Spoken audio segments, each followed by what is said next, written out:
Одоо ингээд манай залуучууд ихэнх нь би ч гэсэн тийм байсан юм билээ.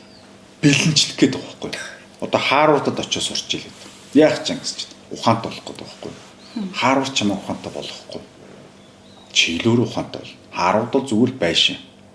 Номын сан хэдэн профессортэй байшин. Чиглэлөөр ухаантай бол. Тэр профессоруудын одоо өгж байгаа мэдлийг чийл тунгааж бясалгаж өөрөө ухаачхаас биш. Одоо тэгэл YouTube-ээр бүх Харвардын профессорын лекцийг сонсч болж байна шүү дээ. Тэг заавал тийш очиж явах гэдэг. Тэгэхээр нэг юм одоо фитнесийн нэг юм юу гэдгийг нэг уураг уугаал бак болчих гээд шүү дээ. Үгүй шүү дээ. Заавал одоо тэнд очиж 3 4 жил дасгал хийж хөлсөө гоожуулж өдөр болгон одоо хатуу сахилга баттай явж бак бол яг энтэй адилхан далд хумсрыг танин хянан удирдна гэдэг энэ гурван алхамчин бол танаас 99% хамаарна шүү гэдгийг би одоо үзэж байгаа залуучуудаа бас хэлмээр.